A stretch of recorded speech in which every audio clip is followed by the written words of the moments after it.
এবার কি অ্যানোড আর এবার হচ্ছে ক্যাথোড।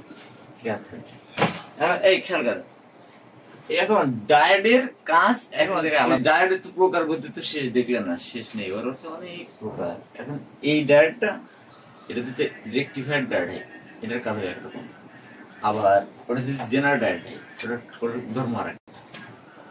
বিভিন্ন ধরনের ডায়োড আছে না, সত্যি ডায়োড আছে, নানা রকমের ডায়োড আছে। এখন আমাদের মোবাইলের ভিতরে ব্যবহার হয় কয়েক রকম, মানে গুণাগাতা কয়েকটা, তাই না, হাজার হাজার রকমের মধ্যে গুণাগাতা কয়েকটা। এই ডায়োডের কাজ হচ্ছে উচ্চ ভোল্টেজটারে সামনে নিয়ে যাওয়া। কোন ভোল্টেজটা? উচ্চ। কথা বলবা হাই ভোল্টেজ। হ্যাঁ, উচ্চ ভোল্টেজটারে সামনে নিয়ে যাওয়া। এখন উচ্চ ভোল্টেজ বলতে ওর কাছে কি বোঝায়? বললো নেগেটিভ পজিটিভ বোঝে না। যদি তাই বুঝতো তাহলে কোম্পানি কইতো এটা মাইনাস এটা প্লাস, এরকম একটা উদাহরণ দিয়ে দিত, তাই না? কিন্তু কোম্পানি তা করে নিত, করেছে অ্যানোড আর ক্যাথোড।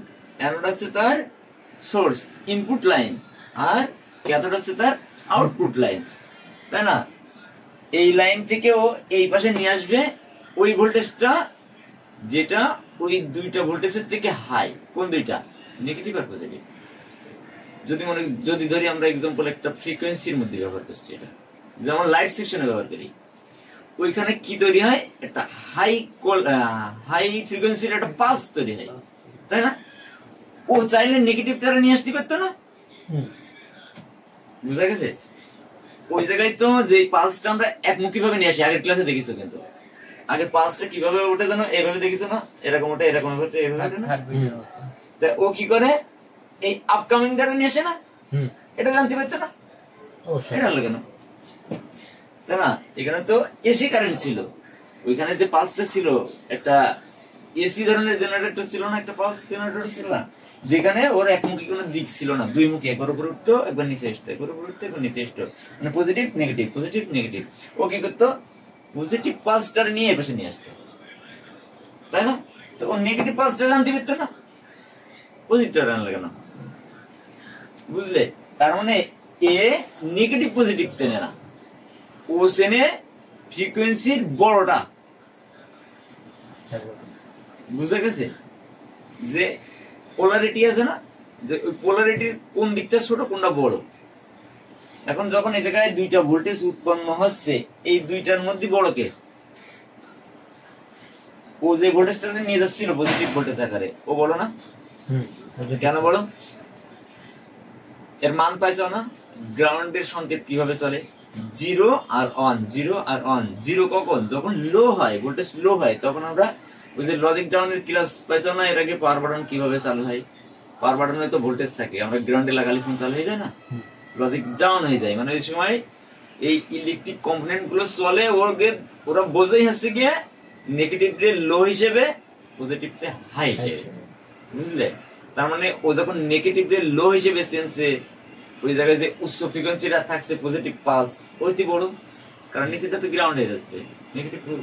ও এই কারণে কি করে? নিচেটা নেয় না, ও বড়টারে নেয়। কিভাবে নেয়? ফরওয়ার্ডে নিয়ে যায়, তাই না? ফরওয়ার্ডে মানে এই পাশ থেকে এই পাশে নেয়, আর এই পাশে ছোট কারেন্টারে আবার ওই পাশে যেতে দেয় না। তার মানে এ যেইভাবে এক পাশ থেকে আরেক পাশে বিদ্যুৎ নিয়ে যায়, আবার অপর প্রান্ত থেকে ভিতরে আসতে বাধা প্রদান করে।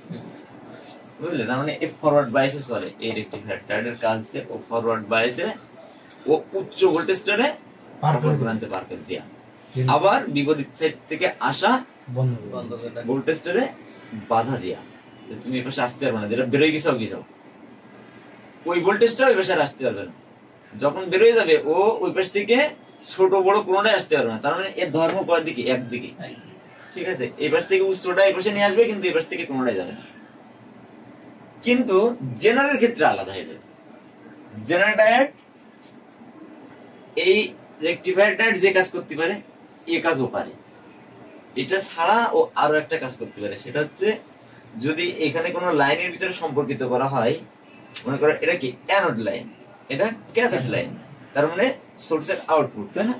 সোর্সের আউটপুট বলতে এটা যদি সোর্সের আউটপুট হয় তাহলে এই পাশে পজিটিভ লাইন আসবে, কারণ এই পাশ তো ডাউন গ্রাউন্ড। তার মানে এটা যদি দুইটা লাইনের মাধ্যমে সম্পর্কিত করা হয়, মনে করো এটা একটা নেগেটিভ লাইন, কি লাইন? এটা একটা নেগেটিভ লাইন, আর এখানে একটা কি লাইন, পজিটিভ লাইন। তার মানে দুইটা সংযোগের মাঝখানে প্যারালাল হয়ে কানেকশন করানো হয়েছে। কিভাবে? এটা কি কানেকশন? Parallel connection. এই ডায়োডটা যেরকম ফরওয়ার্ডে নিয়ে যেতে পারে, ফরওয়ার্ড ছাড়াও রিভার্সে নিয়ে যেতে পারে। কি নিয়ে যাবে? যদি এটা নির্দিষ্ট কোনো একটা মানের ডায়োড আমি নির্দিষ্ট ভোল্টেজের পরে সেট করি, যখন এইখান থেকে ওই নির্দিষ্ট ভোল্টেজ ছাড়া ওভার কিছু যাবে, তখন ওই ভোল্টেজটারে ও কি করবে? রিভার্সে ব্যাক নিয়ে যাবে। এটা হলো জেনারেটরের কাজ। কি করতে পারে ও? ধরো এই লাইনটা কত, 3.7 ভোল্টেজের একটা লাইন, এটা তাই না? দুইটা মিলে নেগেটিভ পজিটিভ, তাই না?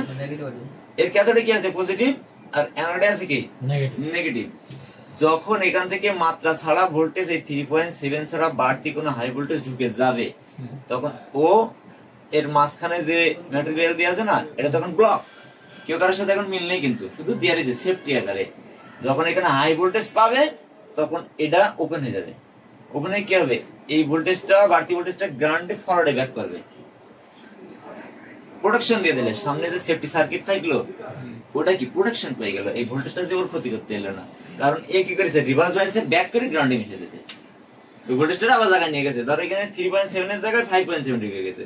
ও কি করেছে? বাকি দুই ভোল্টেজ টান দিয়ে গ্রাউন্ডে মিশে দিয়েছে। গ্রাউন্ডটা কি জিনিস? ইলেকট্রিকের বহির্পথ না?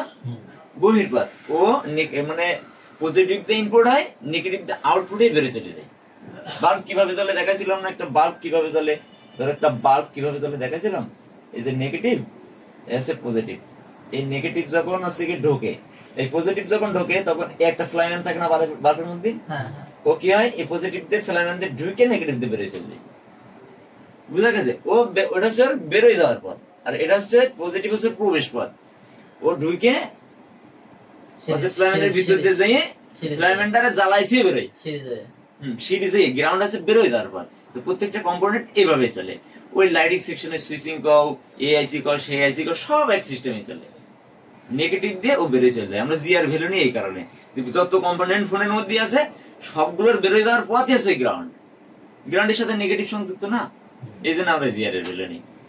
বেরোয় যাওয়ার পথের থেকে ইনপুট আর আউটপুট দুটোর পথ ঠিক আছে কিনা, এটার সাথে এটা ঠিক আছে কিনা, সেটা সিরিজ হয়ে হোক, আইসির মাধ্যমে রেজিস্টার দিয়ে হোক, যেভাবে হোক আমরা ওই ভ্যালু নিয়ে চেষ্টা করি। যদি ভ্যালু থাকে তাহলে মনে করি যে ওর মধ্যে কিছু হলেও সংযোগ আছে, হয় শর্টিং হয়ে আছে, নাইলে নষ্ট হয়ে আছে, কিন্তু সংযোগ আছে এটা বুঝতে পারি, যে ইনপুট আউটপুটের লাইন সংযোগ আছে এটা বুঝতে পারি। বুঝলে? তার মানে গ্রাউন্ড দিয়ে বেড়ে চললে, তার মানে এই দুটো ডায়েটের উদাহরণ দিলাম, আশা করি বলবা না।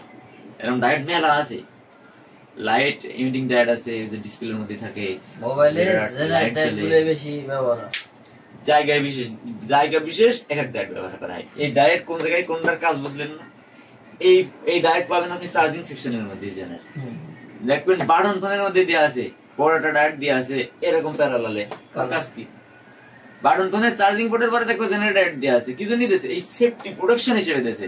যদি ওভার ভোল্টেজ কেউ কোনো সময় ঢুকে ফেলায়, দেখা যাচ্ছে চার্জারটা শর্ট সার্কিটে ভোল্টেজ বেশি ঢুকে গেল, ক্ষতি না হয়, প্রোটেকশন দেওয়ার জন্য এই ডায়েটটা ব্যবহার করা হয়। বুঝলে? তার মানে রেকটিফায়ার ডায়েট আর জেনারেটর ডায়েট কিভাবে কাজ করে আশা করি মাথায় ঢুকেছে। দুটো ডায়েটের দুই রকম দাম, এছাড়া আরো অনেক ডায়েট আছে।